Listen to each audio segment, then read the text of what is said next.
service. They're able to spend more time with the customer to answer questions, to give directions, things like that. So the ticket office portion of that first floor is a relatively small portion. We feel it's, even if years from now we find that it can be reduced, it ends up being such a small portion of the first floor. Thank you. And if I could also say, we do allow the fast ferry passengers to buy their tickets online, and often those tickets are needed for reservations on that boat. And we still, I think, only around 30 to 40%, it's in the written responses, of those passengers buy their tickets online, and based on the call center. And so with the Woods Hole Martha's Vineyard operations, where you don't need a reservation, we don't expect any greater percentage of people to buy their tickets online when it's available. We think that may not be as significant. And I may take this opportunity for him to go. Leanne talked about the code requirements for having the building at elevation 13 feet or at 17 feet. That was based upon an anticipated revision to the state building code for the 9th edition back that was in the works when we started this project. The 8th edition, which was in place at that time, allowed us as a matter of right to have the building's elevation at 13 feet at the base flood elevation. The revisions that were proposed for the code, for the 9th edition of the code, were going to change those requirements and increase the elevation requirement from 13 feet up until, I think, 17 feet. I've forgotten the exact number.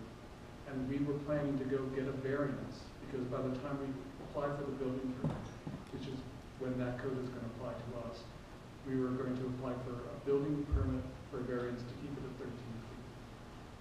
The state building inspector talked about this, and if we flood-proof the building to 17 feet, we expect to have his support for that variance in order to do so.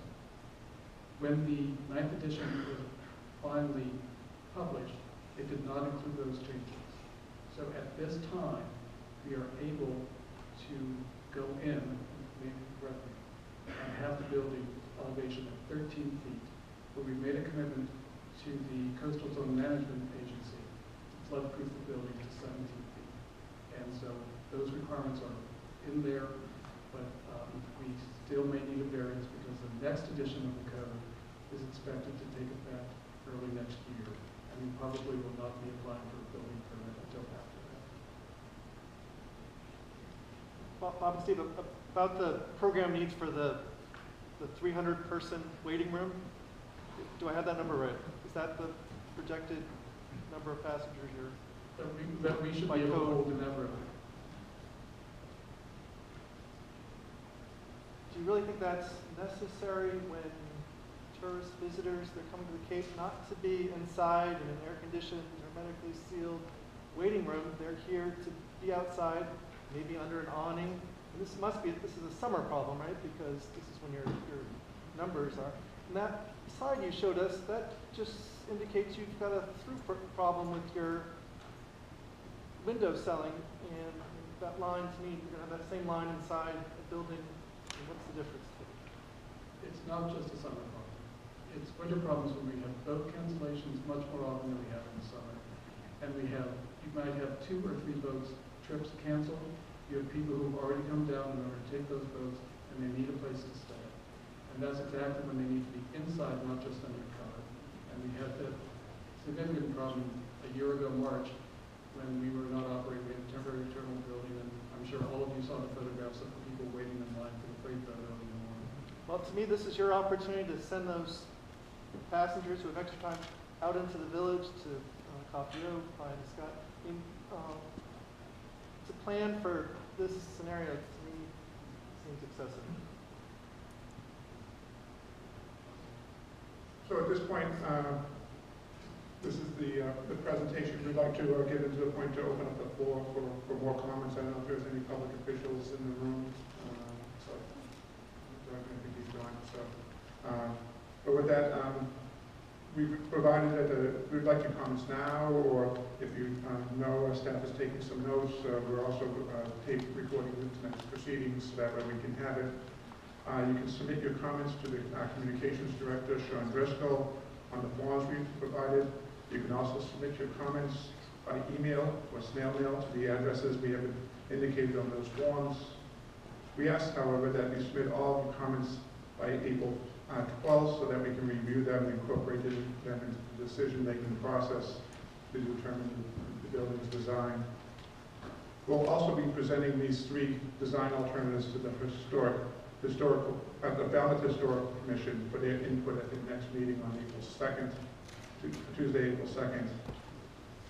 After a decision is made on the design concept, we are planning to have one or more public workshops that will provide the community the opportunity to discuss more with the architects the details of the new terminal building. And those details would include, but would not be limited to, the placement of the windows design, exterior and interior design materials, potential installation of solar panels, and other potential energy-saving design elements. In particular, I'll note that the stone, which many people feel is not keeping with the character of the community, is meant to be similar to other stone buildings in Woods Hole. In addition, the stone, as Liam has pointed out, is part of the dry flood roofing system for the building, which is designed to provide an impermeable barrier in the flood events. So, that would not be provided by that protection would not be provided by a wood cladding system. Nevertheless, we have asked the architects to review all the building options, material options for the building's exterior, and we anticipate that this subject will be part of the workshop. So, any comments?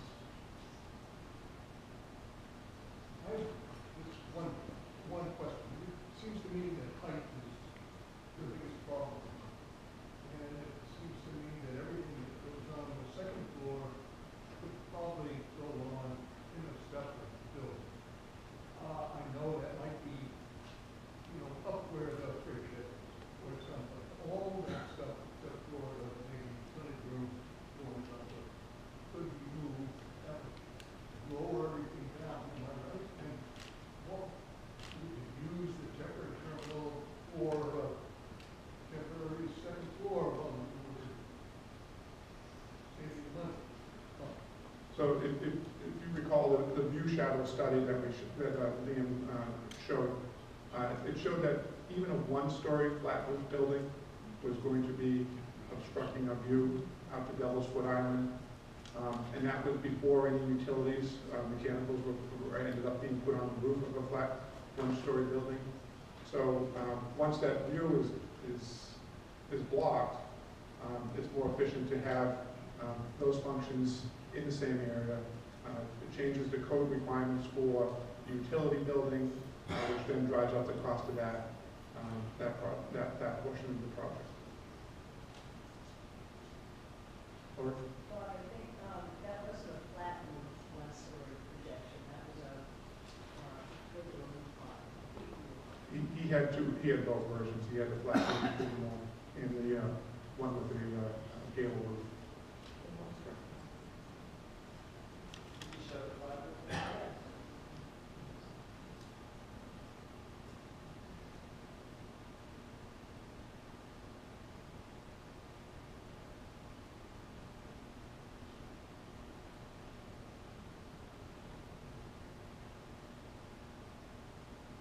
So there's the one-story flat roof. And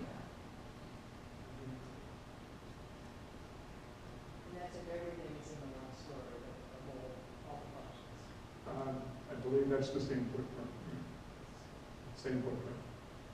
Well, is it true that Devil's Foot and the foliage and some terrain would be visible behind a one-story building?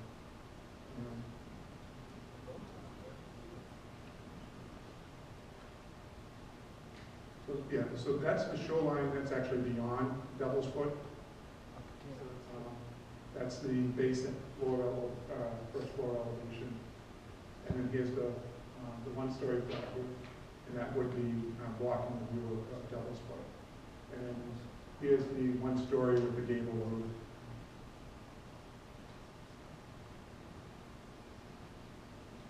John? I got like a couple of questions, but it looks like you seated yourself into a corner. Which came first, the flow of the traffic through the site? And the only thing left after that is where the building has to go. And I know the architect could do a beautiful building anywhere, but I think the problem is you're never going to solve it by deciding to put the building where you decide to put it. Well, again, as Steve went through the 26 different variations of the siting of the So what building. that's more traffic flow and operational than it is where we want the building. Yeah, so there's outcomes that the steamship authority had, there's outcomes that the community had, outcomes that the village had, and our customers would have for this. So when we were going through this, we were trying to reach compromise as much as possible on getting to where we end up siting this. I think the building's in the wrong place. Yes, the question is not necessarily related to the building, but it's the operation. So when I was young, we used to have the Nantucket boats coming out of this hall. Over the course of the time, we realized that was not feasible to move that operation out into Hyannis. Woods Hole is a small village that is inundated with 18-wheel trucks driving down that, I live on Woods Hole Road, driving down that main street, downshipping and into the village, starting at 4 o'clock in the morning. What about looking at the operation as a whole and saying the village is not able to support the traffic of 18-wheel freight trucks anymore?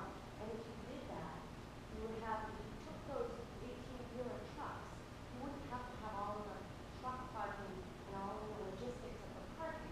If you moved those operations to Bedford, which I know has been discussed in the past. So that would be something that I would think would be.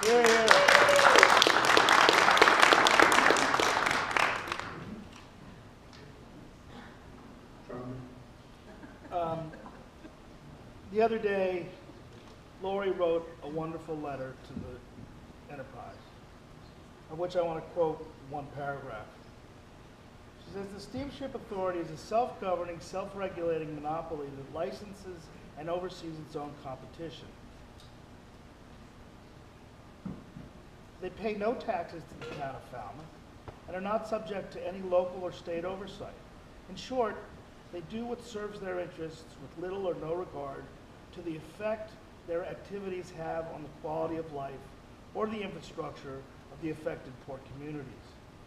This always has and always will mean steady, unchecked growth and expansion." So this goes along with what Becky just said. What Matt and I and several other people here have been pursuing for the last couple of years, as I touched on briefly before, is a big picture question. And I do think that this is part of a big picture question. I remember when the NOPSCO would go to Nantucket. I was a kid here then. And I know that some things have changed.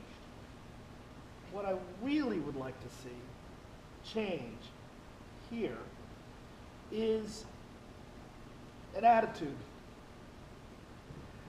of how we deal with each other. It's contentious.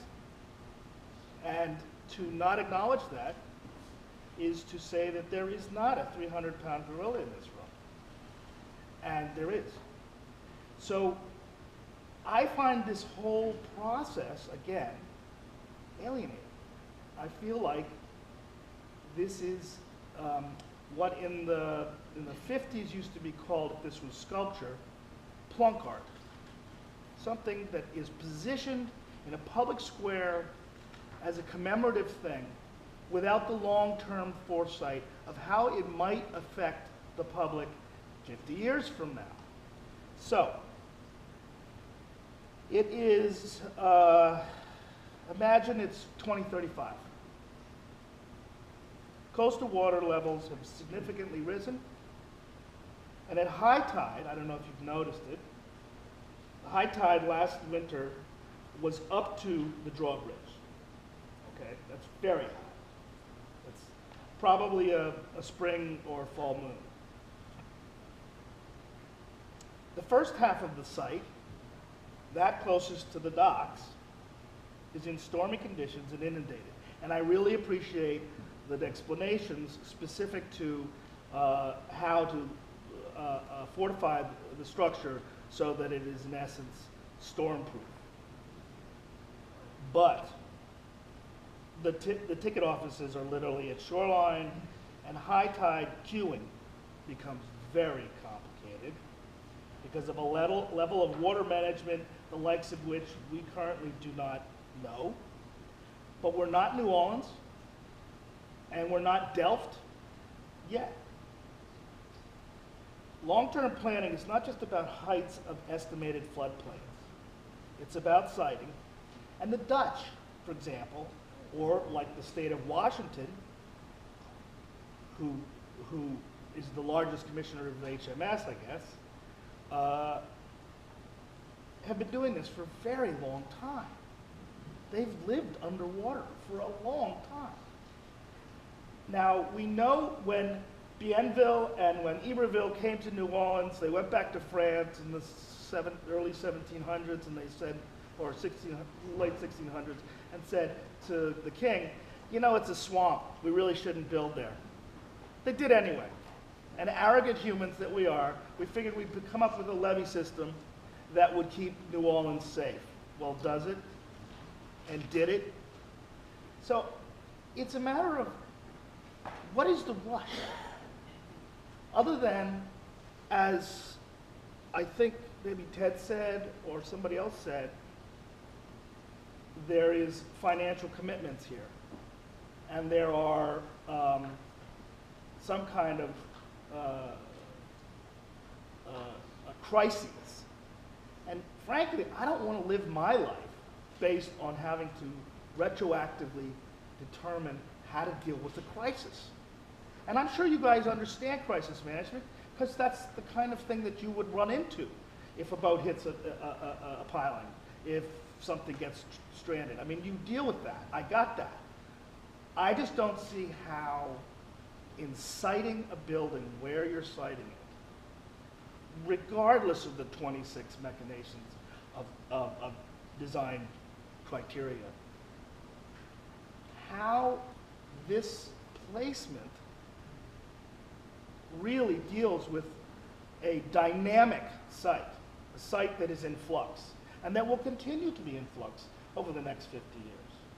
I mean, when you look at how the Dutch have dealt with their flooding, this is basically their idea was throw the worst in a 300-year storm. I mean, not that they could really imagine that, but they did the best they could. And I'm not saying you guys haven't done the best that you can. I'm just saying I don't think that the town or the village can sustain the growth that happens all the way up the corridor of 28 to the bridge. And that's something that I think that the SSA has tried to address with our pressing to try to look at New Bedford. But this is a small village that is already shaking because it's got too much stuff. In terms of the project, this portion of the project was put on the back burner because we were dealing with the marine portion. We're readdressing it. There needs to be time in this process to be doing the design work and the specs that we need to have for this building, so that way by the time we reach the stage where we need to be doing the site work in the building, that's all in place. The temporary terminal building does have an end date on when that permit is good for. It's only good for 5 years. So that's not going to be an option there. We need to have something in place. We're trying to do this as off-season. We're trying to make it as least disruptive as possible. The architects that are addressing But it's not going to the change. floods. It's not going to change the long-term